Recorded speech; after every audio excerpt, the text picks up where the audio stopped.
Я думаю, ничего себе, Александр Шоу. Какая-то девушка голая стоит, еще одна голая. И хочется им просто подарить одежду. То, что сегодня называется музыкой, не является музыкой вообще. Я вам скажу, друзья, у детей спрашивать ничего не нужно. Это как дедовщина в армии. Получал и потом даешь сам. Я думаю, что очень много будет вопросов относительно того, что я здесь говорю.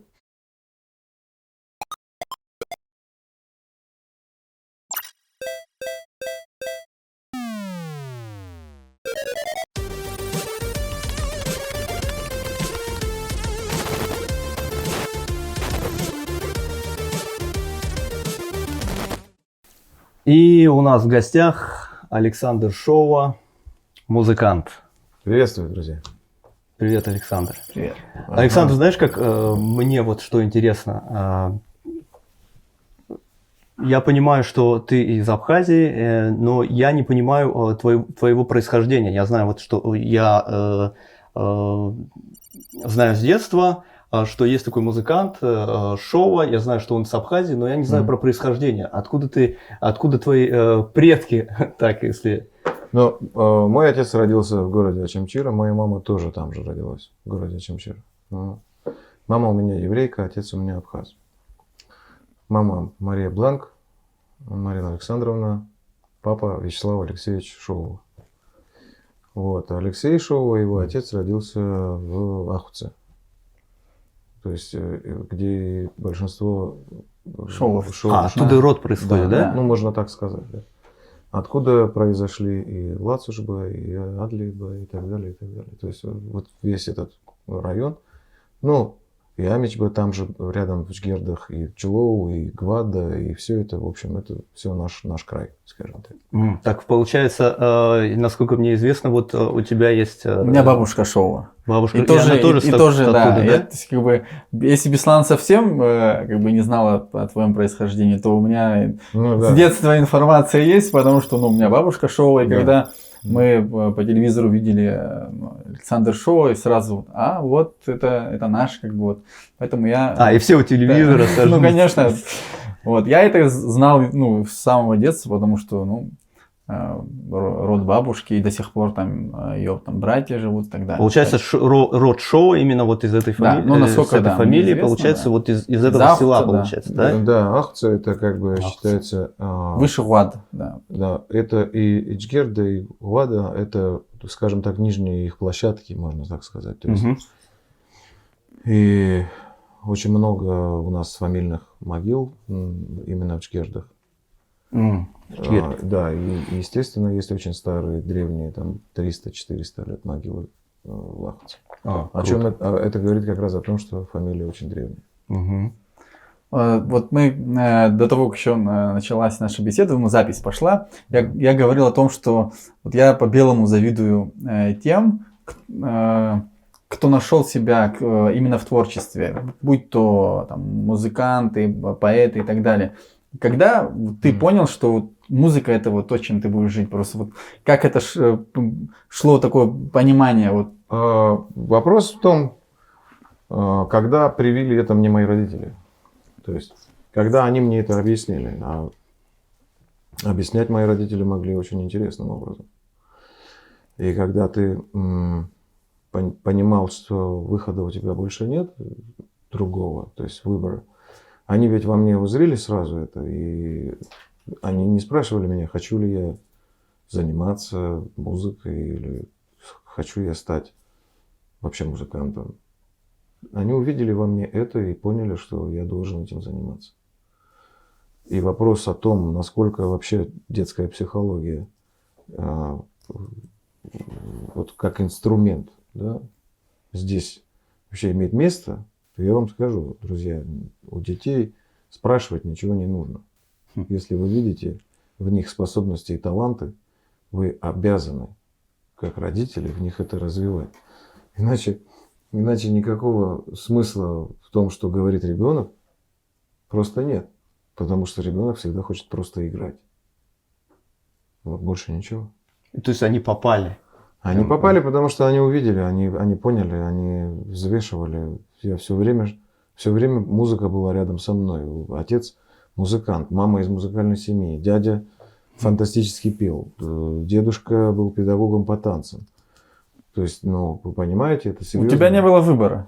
Не то, что не было выбора, я составил, скажем так, наследный список. Вот, то есть я перенял вот это наследие и сейчас его продолжаю. Вот так. А вот тогда, если в этой связи, у тебя, я знаю, что 2 детей, да? Да, дочь старшая и младшая. Что-то передалось им, как ты думаешь? Можешь Ну, это сейчас оценить? Вот хочу как-то? сказать, что старшая дочь, она заканчивает ИСИ, Институт современного искусства, и почему-то она выбрала именно этот институт, то есть институт искусства, которого не существует. Ну, на мой взгляд. Какое? Современного искусства. Современного? Да. Вот. И почему-то она выбрала факультет журналистики именно в этом институте, хотя... Ну, не факт. Это творчество. Это может быть просто момент какой-то творческий в ней какой-то пролез. И сейчас она на перепутье между там 7 дорогами и там 25 огнями. То есть она не знает, чем ей заняться. Но я думаю, она найдет себя в любом случае. Младшая – это совершенно какая-то другая история. Я просто как отец, уже поживший какое-то определенное время рядом со своими детьми, я вижу и могу говорить. Это музыка в полном проявлении. То есть музыка и какие-то танцы, она все время, у нее песни, она все живет этим. Она старается быть похожей уже на взрослых теток, которые стоят на сцене. А все-таки ген это сильная вещь. Гены это сильная вещь, но нельзя на гены полагаться, не прикладывая усилий как бы, физических. То есть через труд гены должны показывать какие-то результаты, но через труд все равно вы достигаете результатов гораздо больших, чем просто доставшихся вам по наследству. Ну, гены, но еще все-таки среда, да, она все-таки формировала. Без этого Общество, ты когда говоришь, да, кто тебя окружает. Общество в первую очередь. Наставники, которые вас встречают по жизни, в вашей жизни, пока вы движетесь, даже если вы закроетесь в доме в своем, все равно найдется тот, кто будет вашим наставником. В любом случае, вы все равно для себя такого человека выберете. Вот это очень важно. В моей жизни были такие наставники, и один из них сейчас со мной все время рядом буквально. Он живет здесь, в Абхазии, это Ривас Нормания. Это взрослый человек. Сейчас как раз Тимур его сын тебя привез, да? Да, Тимур, с которым мы дружим с самого малолетства, буквально, который младше меня на несколько лет. Но сегодня это уже не имеет значения. Это как раз его сын. То есть Ривас для нас, для всех детей, которые участвовали в музыкальном коллективе Анбан в городе Ачамчира, он был по факту родным отцом, можно сказать, но не тем, кто приходит домой вечером и спрашивает, как дела. Как уроки, да? Да, как уроки, двойка есть, нет. А именно тем, кто свою жизнь и время посвящал детям. То есть он видел в этом какой-то свой жизненный смысл. Вот. И, естественно, я участвовал не только в Анбане, находясь в городе Ачамчира, там был еще один коллектив, в котором я провел еще какое-то время, где я возымел возможность, то есть, так скажем, получить какой-то опыт. И фантастически это было. То есть здесь было одно, там педагоги говорили совсем другое. И когда я сравнивал, я понимал, что человек, который вложил в тебя самое главное зерно, он как раз и есть тот самый главный человек. То есть, понимаете, да? И круто, вот что он до сих пор рядом. Да, и общество решает в первую очередь, кем вы станете. То есть независимо от того, какое у вас образование, это как раз к тому вопросу, определяет ли ваше движение или ваше направление кто-то. В первую очередь, естественно, это родители, но когда родители понимают, что они уже, когда вы уже бежите быстрее, чем они могут ходить, они понимают, что вот то общество, в какое вы попадаете, вот, формирует ваши взгляды. Среда, да. Да, среда. естественно. И человеку молодому нельзя забывать то, ради чего он вообще живет. То есть, если он старается стать музыкантом, артистом, художником, вообще человеком искусства или бизнеса, нельзя теряться внутри среды, а надо постоянно быть на виду. То есть Нельзя, знаете, как меняться, что ли. То есть надо стараться идти вперед все время, упираясь головой в вот какую-то стену невидимую. Пока ты ее не разобьешь. Пока ты ее не... А там еще одна, еще одна, еще одна. И это бесконечно. И доказывать свое место вот в этом самом обществе, в этой среде нужно каждый день. Вообще, у меня тоже вот похожее что-то в плане музыки. Любовь к музыке во мне тоже прививали с детства, потому что у меня родной дядя Валера Богателя, если знаешь его, музыкант. Он, к сожалению, погиб. Рассказать тебе про Валеру Богателя и меня? Конечно, я думаю, будет интересно. Ну, в общем, ты закончил да, тогда, вот моя я любовь к тебе музыке, расскажу. вот оттуда моя любовь к музыке. Но я всегда слушал музыку, всегда любил музыку. Я помню, когда впервые услышал группу Непара, это было начало 2000-х. Именно так. Какая-то вот гордость была, что появилась по-настоящему качественная музыка, которая представляет, ну, один из Непары представляет Абхазию, ну, можно так Безусловно, сказать. так и есть. И для меня, то есть я до этого знал абхазских артистов и понимал, какой это уровень. Ну, это, понятно, что каждый по-своему хорош, но тут уже человек на другом уровне, то есть и вот эта вот группа, и конечно же, я немножко завидовал, потому что вот Виктория для меня была, вот он настолько крут. Началось. Продолжаем. Я к тому, что он настолько крут, что не только классно поет, но он еще и успешен в плане, что рядом такая девушка симпатичная и такая классная, эффектная, и тоже хорошо поет. И вот я к тому, что немножко завидовал. Но... Ты понял, к чему он пришел? Я понял, что сейчас вся твоя зависть, она только из-за того, что со мной рядом красивая девушка была. А вот все остальное... Так я гордился даже. Все остальное, всем остальным ты просто гордился. Может, все-таки это вишенка такая. А завидовал ты просто потому, что рядом со мной. Извини, тёлка была какая-то. Не важно. Нет, почему? Он же молодым был совсем тоже. Да, я тоже был молодым и тоже был, скажем так, стремился попадать в какие-то рейтинги среди музыкантов. И когда я учился в музыкальном училище в городе Сухуми, здесь, в этом вашем городе, для меня он был большим, казался огромным, хотя таковым не является. Ну, это сравнение с Чимчиром. А я из-за Чимчиры, представляете себе. Вот. И для меня Сухум стал родным в тот момент, когда я познакомился с людьми здесь, когда я подружился с этими людьми здесь. И одним из них был Валера Богателя, как раз ваш дядя. То есть вы дружили? Я не знаю человека, который с ним не дружил. Это первое. Второе. Я дружил еще с Ахрой. Тужба. Да. И Ахра неплохо пел, хочу сказать. Вот. Был таким резким парнем, очень своенравным. Всегда находил какую-то историю, в какую можно или нельзя вляпаться. Он был фантастическим в том смысле, что он умел дружить. Но Валера, я говорю честно, Валера дружил гораздо сильнее, гораздо теплее. Просто потому, что был гораздо взрослее нас.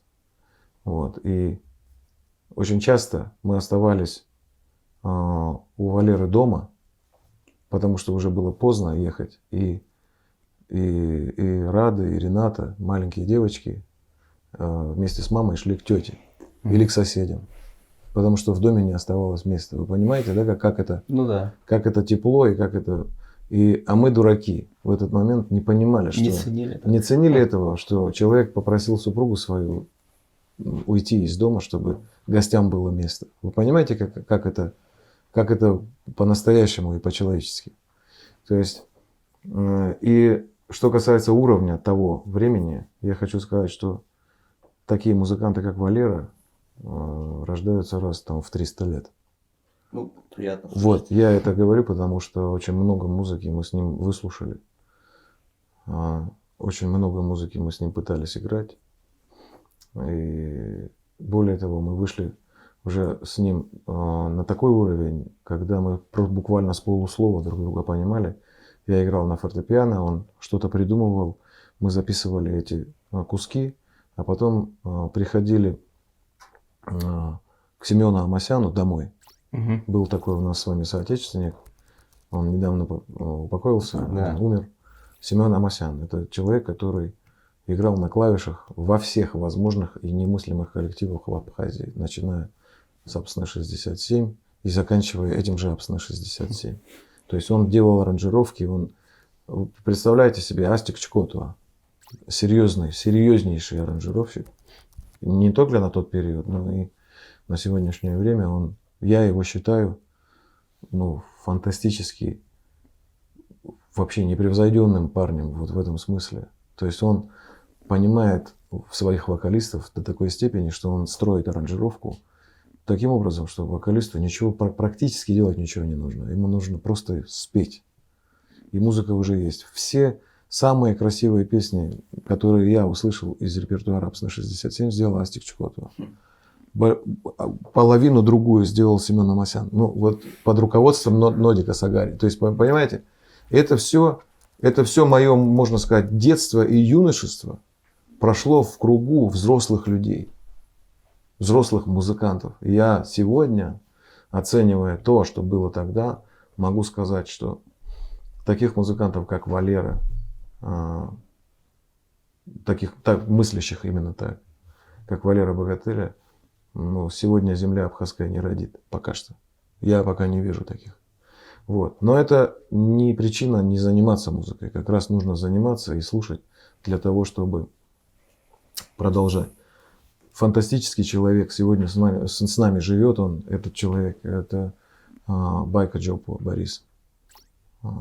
Вы не понимаете, вот вы молоды, а я вам хочу сказать, когда мне было там лет 18-19, мы за ними подглядывали, вы не понимаете. Мы просто смотрели, как эти люди делают музыку. То есть его музыка, он выступал всегда со своей супругой, он играл на гитаре, она на клавишах. Они делали вместе эту музыку и делали эти аранжировки, которые звучали отличительно в плюс по отношению к всему тому, что было в Абхазии. Понимаете? Да, вы знаешь, вот сейчас я хочу сказать, что вырастая на таких почвах, да, я не имел права не достигать такого, во мне все равно есть часть того, что получил от Валеры, во мне все равно есть часть того, что получил от Байки, прошу прощения, от Бориса. Мы все его Байкой называем, и так получается. Здорово. Да. Это все продолжение.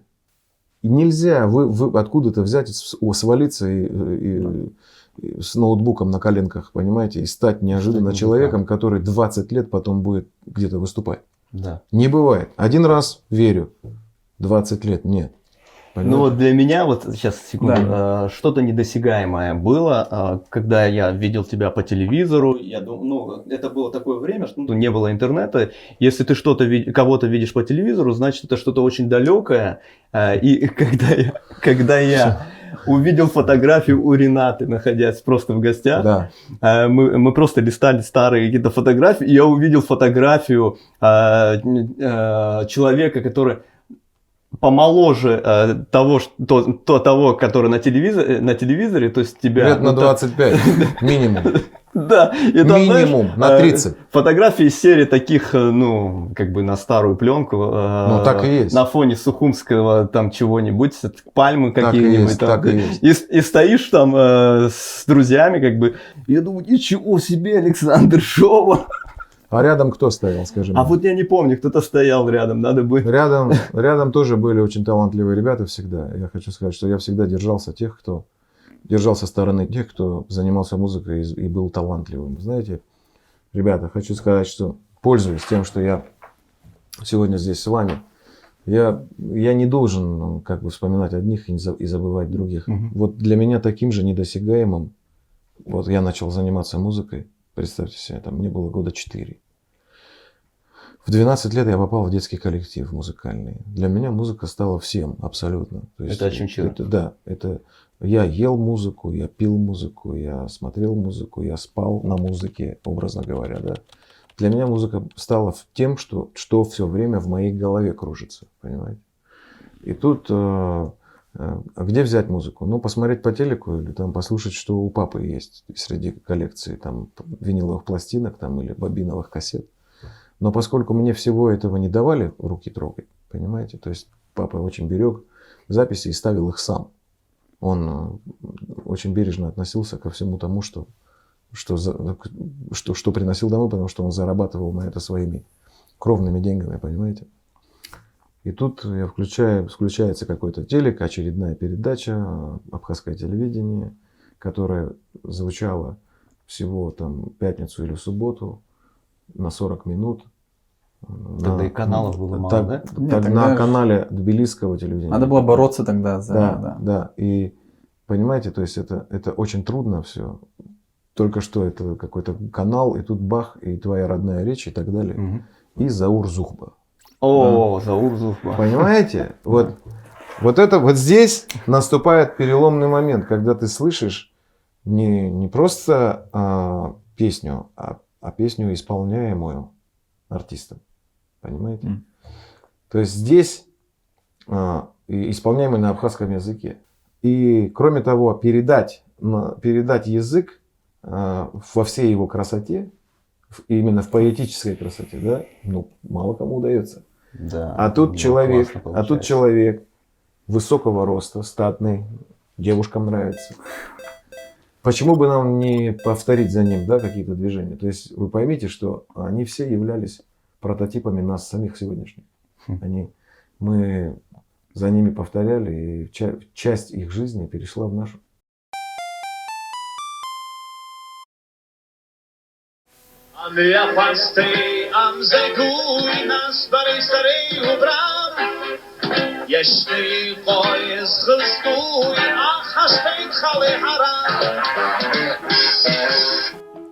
К сожалению, до 70% детей из детских садов и школ Абхазии не смогут понять то, о чем спел Заур Зухба. Это потому, что они плохо знают абхазский или вовсе на нем не говорят. Чтобы сломать эту тенденцию, нам нужны новые подходы в изучении абхазского языка. И сегодня мы поговорим об одном из них. В 2018 году рабочая группа благотворительного фонда развития абхазского языка имени Баграта Шингба приступила к созданию новой методики. Она рассчитана на детей от 3 до 7 лет. В разработке методики принимали участие абхазские ученые, преподаватели, лингвисты, зарубежные ученые. Рабочую группу возглавил известный абхазский ученый, лингвист, профессор Вячеслав Андреевич Чириква. К созданию методики была также привлечена большая креативная команда из актеров, музыкантов, композитора, мультипликатора, дизайнера. В 2020 году был издан первый уровень методики. В мае 2021 года второй. Финальный третий выйдет в ближайшие месяцы. В пособие входит книга учителя, рабочая тетрадь, классная книга, книга рассказов и мастер фотокопии, а также карточки, постеры, аудиофайлы и мультфильмы. Методика одобрена Министерством образования и языковой политики Республики Абхазия. В качестве эксперимента она запущена в 9 образовательных учреждениях, как частных, так и государственных. Отчетные открытые уроки по этой методике показывают потрясающую ее эффективность. Больше информации вы получите, посетив странички в социальных сетях Фонда развития абхазского языка имени Баграта Шингба. Ссылки мы оставим в описании. Беси говорил о своих воспоминаниях, когда он познакомился, да, с твоим творчеством. А у нас в семье, если говорить уже о моих воспоминаниях, у меня мама твоя фанатка. Это прям... Ну, она же моя родственница. И родственница, да. Ну, конечно, еще. Но она фанатка прям. И я помню концерт, который был в Сухуми на стадионе. 2009 год? Да. Но это же был первый концерт, да, получается? В Абхазии? Твой, да, вот такой. В Абхазии, да, спустя 18 лет. Мне кажется, что вот с того времени, может, я ошибаюсь, поправишь, увеличилась связь твоя с Абхазией, именно вот такой концертная и так далее. Ну, безусловно, потому что у меня появились друзья-музыканты здесь. Те люди, в которых я постарался поверить и, более того, верю до сих пор. есть среди молодежи в тот момент, тогдашняя молодежь, сегодня это уже взрослые дяди и Я тети. даже понимаю, о ком ты говоришь. Да, это сегодня уже взрослые люди, у которых есть семьи, которые, понимаешь, это удивительно, когда ты можешь просто вот своим желанием, какой-то сумасшедшей упрямостью сделать так, что потом жизнь людей, которые вокруг тебя, она изменилась в лучшую сторону. Как было с тобой? Безусловно, да, то есть, когда безусловно. Я мщу остальным, да. понимаешь? Это как дедовщина в армии. Получал и потом даешь сам. Но мы все вот слушаем разную музыку, может быть, слушаем что-то качественное, иногда не очень. Ну вот я, допустим, могу слушать современную музыку, то, что сейчас играет на радио, и то, что сейчас популярно на YouTube. Спасибо. Я не знаю, я не зарегистрирован в ТикТоке. Я был там слава богу, примерно неделю, посидел, полистал, мне показалось, что это очень то есть много груза на меня навалилось, когда я удалил, да? я не смог. Знаешь, какая ситуация? Вот удивительная штука, я хочу сказать, что человек засыпает с проблемами всего человечества в голове, просыпается только со своими. Первые 20 секунд, образно говоря, он живет со своими проблемами.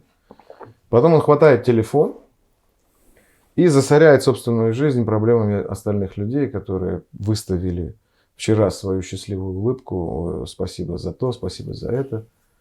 Но на самом деле это ведь просто ярмарка некоего такого, неких улыбок таких, не настоящих совершенно. Когда человек счастлив, он пребывает в абсолютной тишине.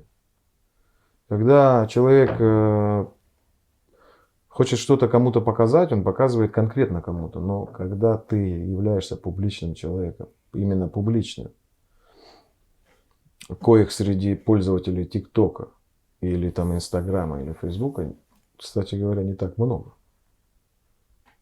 То есть основная масса людей, которые пользуются соцсетями, это люди обычные.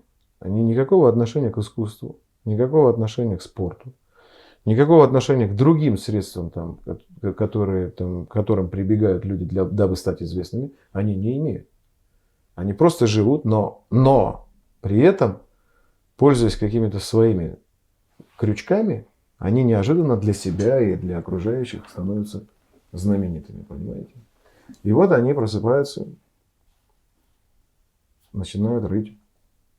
И через полчаса их жизнь становится невыносимой снова, потому что они прочитали несколько сотен страниц, увидели, что происходит зачем-то в жизни какой-то девочки, в жизни какого-то парня, неизвестного для них. Вот что-то порекомендовал, какая-то девушка голая стоит, еще одна голая, и хочется им просто подарить одежду.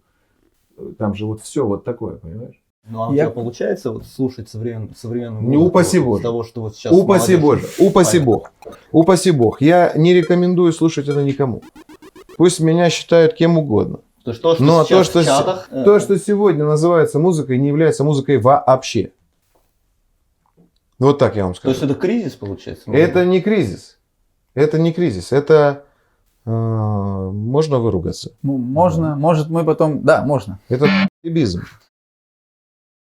Вот. Кроме того, я хочу сказать, кризис это когда ты творил, и тут вдруг у тебя, ты исписался и ждешь какой-то музы. Вот это в твоей жизни кризис. Но когда человек, который не знает, откуда музыка берется, сидя в тубзике с ноутбуком, придумывает биточки. Да, придумывает что-то, откуда это отсюда, как кирпичики складывает. На Fruity Loops раз. Да, или там где-то еще. О, нормально. Сейчас самый тупой текст я сюда положу. Таких полно. Есть же такое выражение people have it, да?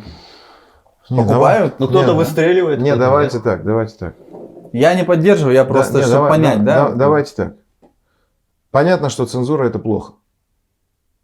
Да? Ограничивать. С одной стороны это плохо, с другой стороны это, если во главе этой самой цензуры, такой музыкальной инквизиции, да, стоит человек творческий, способный привить собственный вкус или хотя бы направить большинство людей по правильному пути, тогда я приветствую это.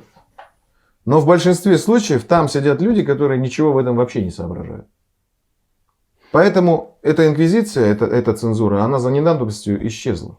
Потому что там сидели реально бездельники. Вот. Прививали людям непонятно что. Молодежь не знала, куда себя деть, слушала западную музыку, в этот момент процветал, там, не знаю. Это породило протестную какую-то музыку? Палат Бülbül или, хотя, да, наверное, это явление, но мне это не нравится. Я не люблю его. Ну, как певец, для меня, мне он не нравится. Пусть кто угодно, что хочет, говорит, но мне не нравится. А он был народным артистом, он и есть народный артист. Понимаете? Там, Советского Союза. Но за какие заслуги никто не знает. Между тем, в этой стране существовали и существуют музыкантища великие, на той же эстрадной сцене. Там взять группу «Автограф». Каждый член коллектива был такой единицей и является до сих пор, что сегодня просто их наследие — это половина рок-музыки вообще в этой стране, чтобы вы понимали. Вот наследие группы «Автограф» — это арт-рок группы, так скажем, да, это половина рокового наследия вообще в целой стране. В России. В России. Понимаете? Но они же смогли пропихнуть это. Значит, и все остальные. А когда у тебя текст, когда тебе текст непонятен. Есть сейчас среди молодежи популярная девушка одна. Я клянусь вам, пока я не прочитал текст на бумаге, я не понял, о чем она поет вообще. Но это сейчас в тренде. Сейчас что значит в тренде? То есть, непонятно петь о чем, то есть, непонятно что. Ну, как это может быть? Объясните. Что это за звуки такие черепашьи? Ну, типа, прикольно. То есть, нет. Это получается, что те люди, которые ходили на технику речи, то есть учились зря. разговаривать Ходили заново, для того, чтобы говорить людям правильно, чтобы высказывать свое мнение в песне, не зря. так, чтобы это было доступно сердцу. Понимаете? Не инстинктом, а человеческому разуму прежде всего. Значит, они потратили это время зря? Значит, там 100 лет музыкального наследия прошли зря? Потому что сегодня у нас вот это? Ну, то есть, это кроме как говном больше ничем не назовешь, прости. Пусть мне кто хочет, что хочет говорить, но это именно так. Черт, все так плохо. Нет, не все так плохо. Просто нам надо посмотреть на то, что слушали наши родители. В чем прикол вообще нашей музыки? В том, нашей музыки нашего детства. Нам нравилась та же музыка, что нравилась нашим родителям. Понимаете это? Угу. Музыка была хоть как-то вечной. Хоть на какой-то период времени. Да, сейчас ты понимаешь. Сегодня у вас, извини, у тебя Инстаграм, ты за 1 минуту просматриваешь 150 страниц. Так то же самое и с музыкой происходит сегодня. Сегодня музыка через 15 минут, песня через 15 минут уже старая, понимаете? Да, но время убыстрилось фантастически. А оно невероятным образом сжалось, я даже не знаю, что будет дальше.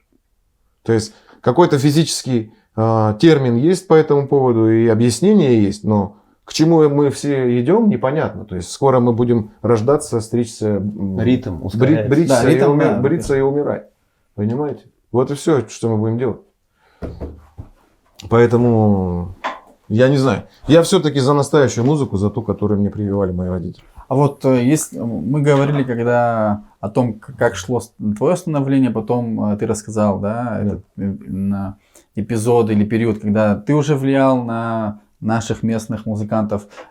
Да. Кто из тех, которые сейчас у нас есть, да, вот в нашей абхазской музыке, там, тебе интересен, есть ли такие люди, есть ли такие музыканты, которых ты мог бы вот... Из молодежи. Да, потому что мы же говорим про современное, да, вот как-то вот... Ну, во-первых, я должен отметить своих ребят, с кем я, скажем так, здесь подружился сначала, а потом сделал так, что постарался сделать так, чтобы их жизнь стала именно жизнью в музыке. Естественно, Анри Гумба, который и без меня музыкой занимался, но я все-таки наберусь наглости и скажу, что мое присутствие в его жизни сделало достаточное количество там моментов ярких, как и его в обратную сторону. Братья Марколи, конечно же.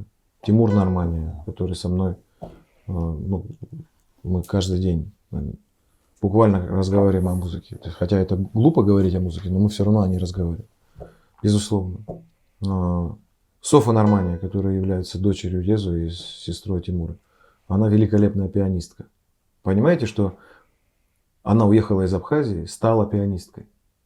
Понимаете? В тот момент, когда здесь близко педагогов нет до сих пор. То есть я сейчас озвучиваю проблему. Да, провал, да, вот Да, после... то есть, да, понимаете? То есть уровень, она была настолько высокого уровня девчонкой, да, уже изначально, что ей здесь заниматься было просто не с кем. И она уехала, она поступила в консерваторию, там, она занималась, и сегодня она просто педагог. Великолепный, фантастический педагог, который читает ноты так же быстро или даже лучше, чем мы с вами книгу. Понимаете? Она садится, открывает любое произведение и просто его играет. Вот эта девочка из Абхазии, чтобы вы понимали. Что такое молодежь сегодняшняя? Да? Она же вся ориентирована не на Абхазию. Вот в чем вся проблема. У них же желания нет абхазские песни петь. Здесь выступать у них желания никакого нет. Может, на первом уровне. Да, потом какой-то потолок. Да, потом они упираются, им кажется, что они уперлись. А я им всем говорю, ребята, я из города Ачамчира. Я здесь, в этой стране, в Абхазии, выступал 15 лет, до 19 лет ровно. То есть я с 4 лет занимаюсь музыкой, и 15 лет я здесь что-то делал. То есть, если вы думаете, что вы за 1 год смогли перешагнуть через всю страну, продолжайте думать так, но это неправда. Здесь очень много материала, который надо посмотреть, сыграть, спеть, перелопатить, так сказать. То есть здесь непочатый край. На самом деле работы вот тут, в этой стране, очень много. И здесь можно выступать. И здесь есть зрители, которые будут настолько требовательными, что ни в одной другой стране вы таких людей не найдете. По отношению к себе, да, то есть требовательно. Да. Потому что мы отсюда. Это наша черта, мне кажется. Да, и к нам относятся Да. максимально требовательно, потому что им больше некому относиться требовательно.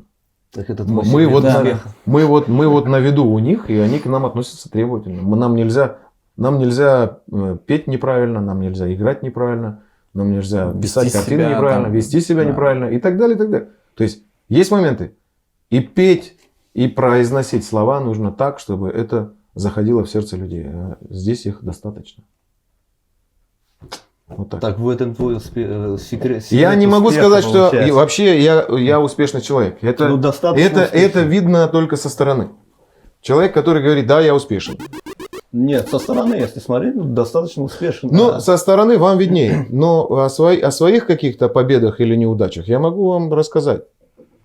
Но на это не хватит никакого времени. Я хочу сказать, что каждый эпизод в моей жизни, связанный с победой или с неудачей, он либо достоин короткого разговора, либо не достоин разговора вообще. В основном мои неудачи достойны разговора, а победы недостойны разговора.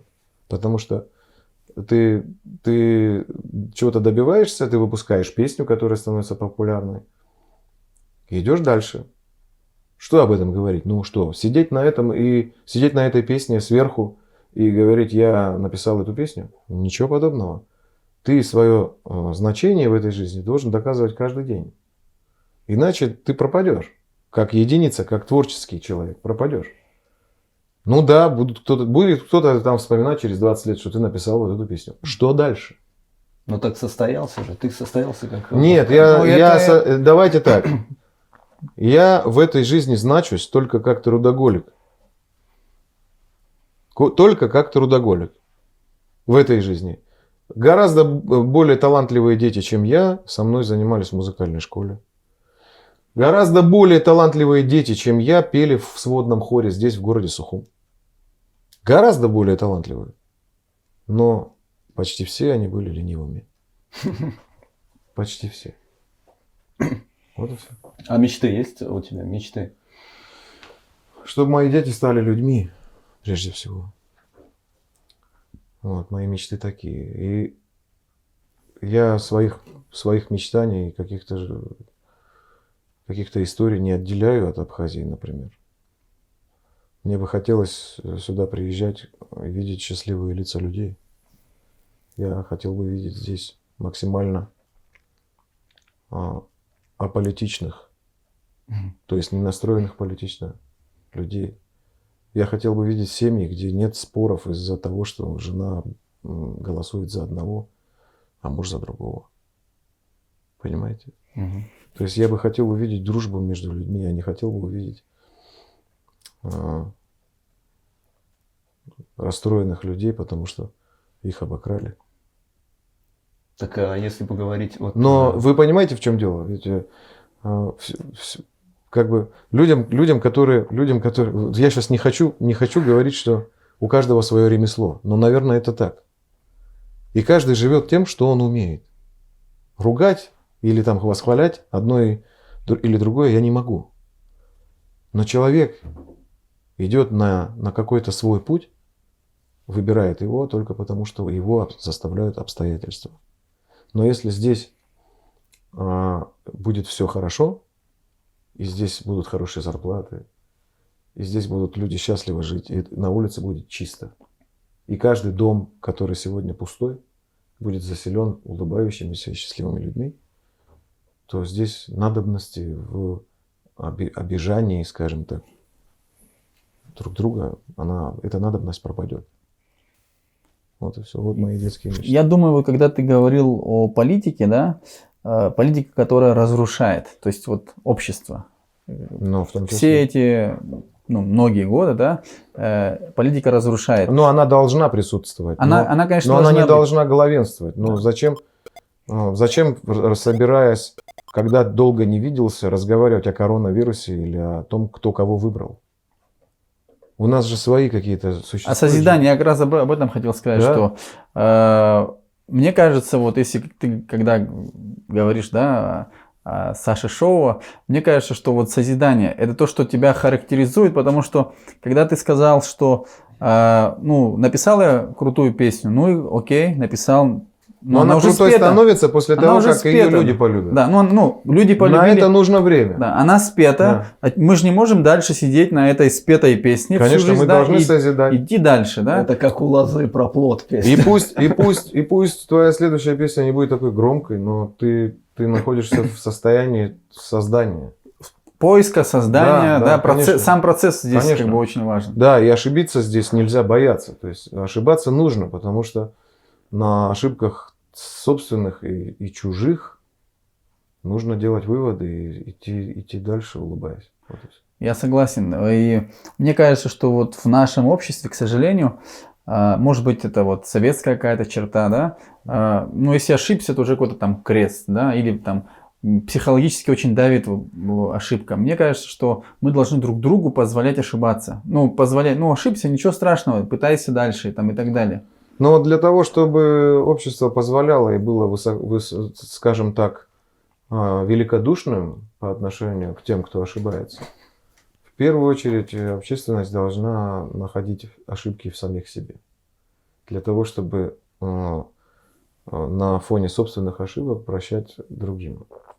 Но пока тот человек, который громче всех говорит, сам имеет пару скелетов в шкафу, он никогда не будет честным по отношению к тому, кого он ругает. Он, скорее всего, должен начать с себя.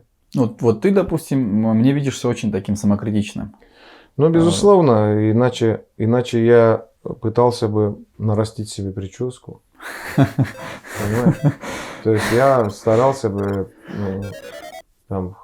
делать какие-то вещи, которые характеризовали бы меня как себялюбца. Ты круто, кстати, выглядишь. Но дело же не в этом. Дело же не в том, что я там в 48 лет выгляжу каким-то образом. Дело совершенно в другом. Дело в том, что пока ты не увидишь бревен, которые у тебя в глазу, ты никогда по праву не сможешь эти соломинки, как у кого-то там. Понимаешь, то есть начинать надо с себя. И работать надо с самого себя, вот начинать работать. Не винить кого-то за то, что у тебя нет инструмента. У меня его тоже не было. Я играл на фортепиано. Понимаете? То есть дети играли на каких-то синтезаторах, там еще что-то. Я играл на фортепиано. Я вообще из города, где свет выключали 4 раза в день, вы понимаете? В советское время. Такого в Сухуми никто не видел. До недавнего времени. Я понимаю. Да. Но для меня выключение света это было так же привычно и обычно, как пойти пообедать. Понимаете? То есть маленький, да, гордый очень своим населением, красивый, вот именно этими людьми город, но он несчастный. Потому что я помню его таким. Понимаете? Где я шел с музыкальной школы, холод, просто собачий дикий холод, зима и сырость это, и свет выключают по дороге. А мне там 10 лет. Я один. Иду, потому что мама на работе и папа на работе. Ну, это тебя сформировало в том числе? Это Ну, через вот эти сложности, нет? Понимаешь как?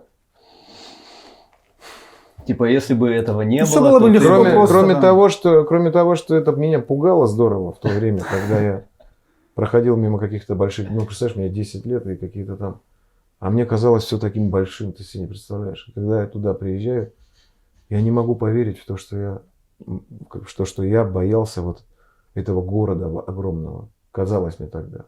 А он ведь крошка совсем. Ты понимаешь? Ты знаешь, вот сейчас о чем я подумал? Да. Я подумал о том, что когда человек не знает, да, он боится. Ну, ты был маленький, ты не понимал, что ничего в этом страшного нет. Ну, А объясни это 10-летнему ребенку, который идет с музыки. Я говорю даже больше о взрослых людях. Если мы думаем, что какой-то там страшный мир перед нами, ничего страшного, мы можем все эти сложности как общество преодолеть, Ну, только надо... это только с высоты прожитого времени можно. Если он рос бы в других условиях, то получился бы другой человек. Возможно, что я не получил бы нужного сопротивления, понимаешь, внутри себя самого, и не стремился бы к этому так. Я как раз про это, да. Да, Не был бы всё-таки таким трудолюбивым. максимальное сопротивление по Станиславскому, как знаешь, по пути максимального сопротивления. То есть максимальное сопротивление порождает результат, я считаю. И особенно если и сопротивление это, и человек, который идет против этого течения, да, они одинаково сильны. Если ты сдаешься и потом начинаешь просто плыть туда, Да, куда. тебя сломает, Да, да. это ты станешь там, как многие другие, в очередь с теми, кто пожалел, что, например, не занимался музыкой. Их пугало это. Я как раз, да, про это. Их пугало это.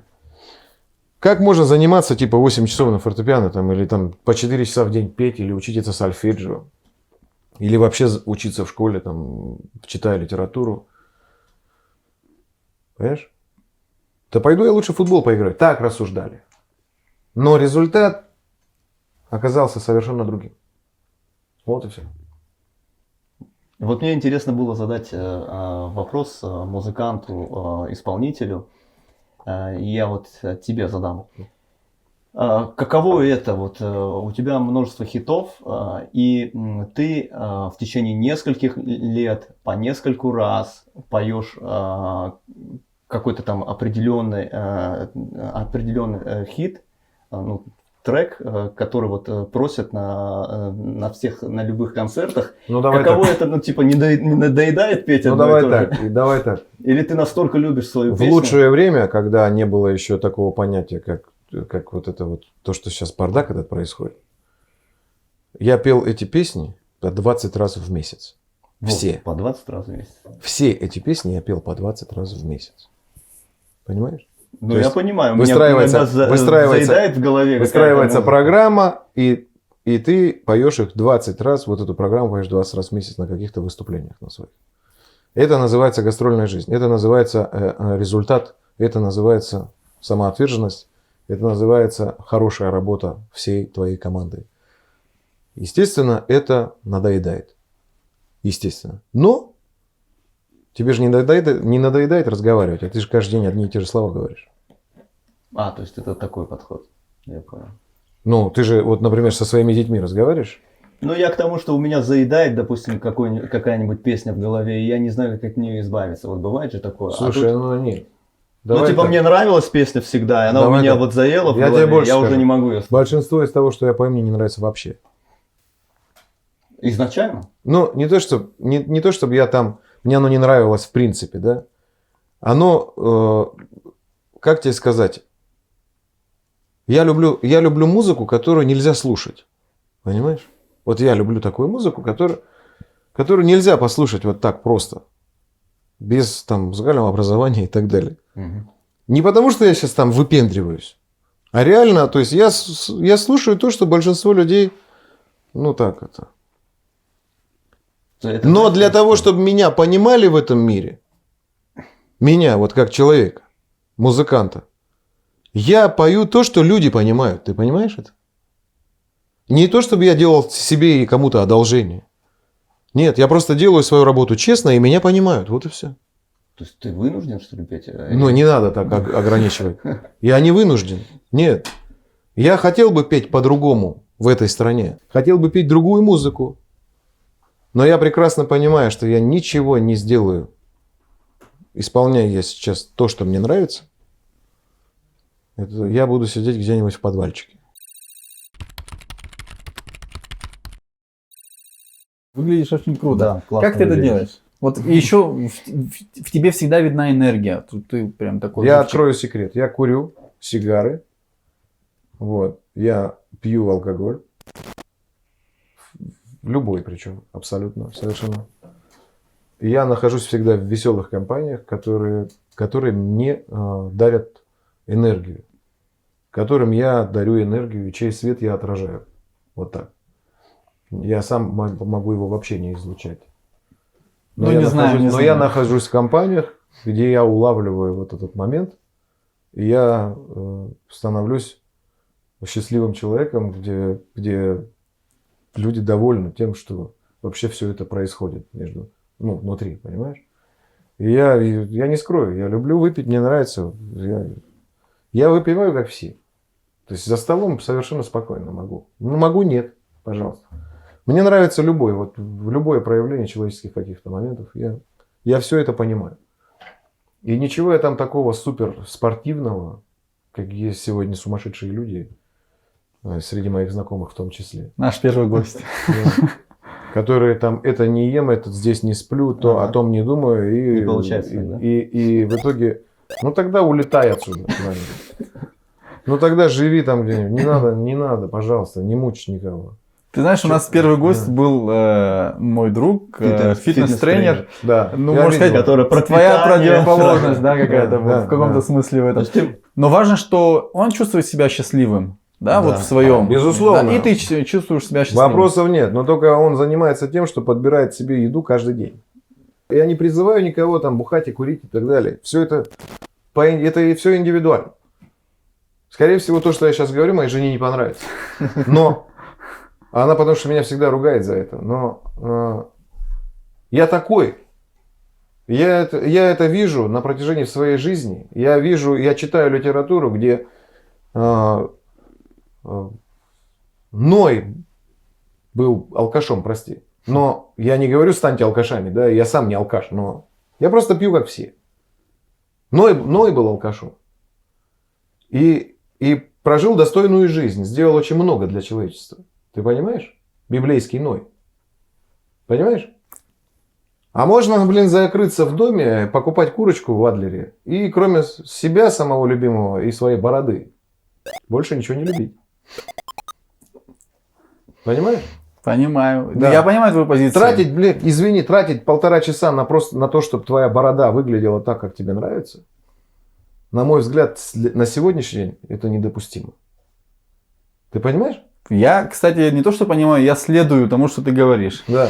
По мне же видно. Ну да. Я же никого не ругаю. Просто для меня это неприемлемо. Согласен? Я же так живу, как вот. Да. Кстати, у нас такой же диалог был по финалу нашего Да. предыдущего, да? Ну что, Лёва, ты пойдешь в зал? Я сказал, нет, я не пойду в зал. Да. Ну, как бы моя позиция такая, что конечно. я живу как... Нет, когда тебе надо привести себя в форму, пожалуйста, у тебя дома есть гантели, ты там пофизкультурничаешь. Потому что, во-первых, вот этот спорт и вот эта вся диета, которой они следуют, чаще всего приводит к плохому концу. Потому что спорт вреден для здоровья, во-первых. Спорт профессиональный. Весь. Ну, это да, это Любой профессионально. спорт, пусть никто ничего не говорит, любой спорт с применением физической силы вреден для здоровья. Закон. Просто закон. Вот и все. Не надо ни да, ни а может быть. Нет, там ничего нет. Это аксиома. Второе. Что связано со спортом? Это диета, питание. Когда ты им занимаешься, ты должен понимать, что либо ты зарабатываешь этим бабки, и ты должен похоронить свою старость сегодня, потому что в старости ты будешь похож на мешок, там, ну, с костями, с мясом, с чем-нибудь еще. Понимаешь? Потому что надо себя будет поддерживать все время в таком тонусе, а сердце, оно далеко не вечное. Понимаешь? Очень часто вот люди эти теряют желудок и сердце. Так у нас вывод какой? Живи в удовольствии. Живите, ребята, кайфуйте, делайте все, что вам нравится. Вот. Не забывайте, где вы родились, во-первых. Да, как бы, да? И достигайте целей. Вот в рамках собственной морали вполне достаточно достигать любую цель. Главное, чтобы это не наступало вам на голову. Вот и все. Я так считаю. Любая цель, она достижима. И даже в рамках собственной морали. И вот если когда человек воспитан, он даже в рамках собственного воспитания может любую цель достичь. Потому что некоторые наступают себе на горло, на голову, там, делают какие-то глупости для того, чтобы добиться популярности или чего-то еще. Но я считаю, что все это неправильно. Надо дождаться своего момента и делать. Ты знаешь, мы вот разные темы обсудили, уже, наверное, около часа, да, беседуем. Может быть. Да. И мне вот одна тема еще интересна. Это то, что мы здесь в Абхазии можем делать то, что может конкурировать с тем же миром Европы. И пример например, гимн Конифа, который спел ты, да. Написал Анри Гумба, да. А он, кстати, участвовал в разработке логотипа Конифа. Вот. И к чему говорю? Тогда это был 2016 год. Да. В том же году был чемпионат Европы по футболу. И очень многие, кстати, после вот того гимна Конифа, они сравнивали Дэвида Гетта и гимн чемпионата Европы. И наш гимн был гораздо... не просто гораздо, он был настоящим гимном, а то, что сыграл Дэвид Гетта, это просто был отстой. Да простят меня поклонники Дэвида Гетта. Я как раз хотел сказать, что мы здесь в Абхазии, ну вместе, да, то есть выходцы из Абхазии и так далее, мы можем конкурировать с любым, практически с любым, если мы будем на примере этого трека. Да, на примере, да, вот, потому что это же очень важно, что хоть и футбол среди частично признанных государств, да, это Конифа, а там FIFA, УЕФА и все дела, и мы можем это делать. Я вот хотел бы вот как бы вот на этом сигнале как-то сконцентрировать. Ну, смотри, вот ситуацию. Вот буквально недавно ты говоришь, мы можем конкурировать, да? А я тебе скажу так. Я этот момент упустил, но мне его недавно совершенно показали снова по телевизору. Я там был в этот момент, но из-за того, что я почти ничего не слышал, потому что у меня в ушах стоял звон от пережитого, я упустил этот момент. Так вот, Филипп Киркоров, который считается там одним из главных вокалистов в стране, в России, он действительно очень крутой певец. Пусть там никто ничего не говорит, это Фил реально крутой. Понимаете? Он в присутствии многих артистов, в присутствии там 150 миллионов телезрителей назвал меня вокалистом номер 1 в России. И сказал, что равных нет. Вот это по поводу выходца из Абхазии. Понимаете? То есть можно попытаться не только в России что-то сделать, но и в принципе и в мире. Я считаю, что это достижимо. Вот так. Я думаю, что спасибо за интервью. Спасибо огромное за то, что дали мне похвастать здесь. Даже не интервью, это беседа была. И мне кажется, что... Разговаривал только я, это был почти монолог. Нет, мы все-таки как-то пытались... Да, пытались, вот именно. Что-то сказать. Но это же не журналистское, да, вот как бы общение. И мне кажется, что зрителям будет интересно. Я думаю, что очень много будет вопросов относительно того, что я здесь говорю. Вопросов негативного характера. Но я хочу сразу сказать всем, что, друзья, прежде чем вы что-то пишете под любым видео, которое имеет какой-то хотя бы смысл, сделайте собственный проект, пригласите человека и поговорите. Пусть это станет интересным. И когда вы почувствуете, что вы стали коллегой какому-то человеку, который интересен, вот тогда попытайтесь написать какой-то негатив. То есть в основном же пишут глупости, диванные критики, которые кроме своего дивана и телевизора они ничего не видят. И считают, что могут. Поэтому я хоть и говорю, не обращайте на это внимания, но сам первую голову обращаю на это внимание. Меня это раздражает и бесит. Я знаю сам свои ошибки. Вот. Я знаю сам, что иногда становлюсь невыносимым, особенно в разговорах с людьми. Но за всем этим я могу сказать, что я рад, что смог об этом, обо всем поговорить с вами, господа. И приглашайте, я буду рад поговорить. Мы очень рады, спасибо, что ты пришел. Да, тем более, что ты уже завтра улетаешь. Я улетаю, да. Вот, и подписывайтесь на наш подкаст, который без названия. И мы ждем спонсоров. Подкаст без названия, да. Кто-то ждет спонсоров. А я пошел. Пока, друзья. Всего доброго. Пока. Спасибо. Господа. Очень спасибо.